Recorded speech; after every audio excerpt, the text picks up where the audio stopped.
Hello à tous!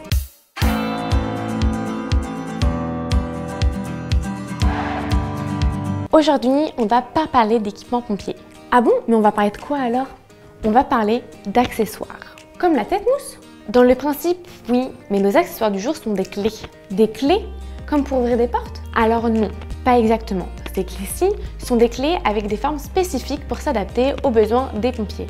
Certaines clés ont une utilité, d'autres en ont plusieurs. Sympa! Et par laquelle on commence? On va commencer par la clé tricoise en alliage d'aluminium. Tricoise? Le mot tricoise vient de la forme spéciale de la clé. Si tu regardes une clé tricoise, tu vois qu'elle a des dents qui ne sont pas comme celles sur une clé classique, par ici.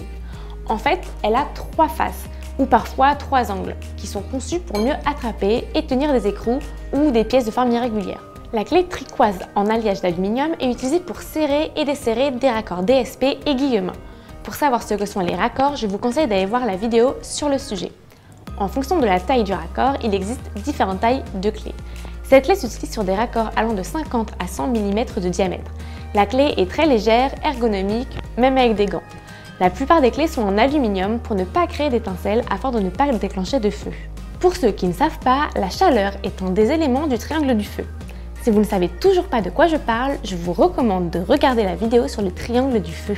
Nous avons ensuite la clé DIN pour des raccords Storz. DIN, c'est la norme allemande. Elle fonctionne comme la clé tricoise, mais uniquement pour des raccords Storz. Son manche est en polyuréthane. Comme pour la clé tricoise, il existe différentes tailles de clés. Celle-ci, c'est pour des raccords de 52 à 75 mm. La dernière clé du jour est la clé tricoise des champs. Elle possède 11 fonctionnalités. Autant de fonctionnalités pour un si petit objet? Et oui, c'est comme un couteau suisse. La petite partie plate au bout remplace le tournevis plat. Il permet d'ouvrir les portes avec des serrures sans clé. Par exemple, des salles de bain, des toilettes publiques, etc. La partie en dessous permet d'ouvrir des gaines de ventilation, des armoires incendie, etc.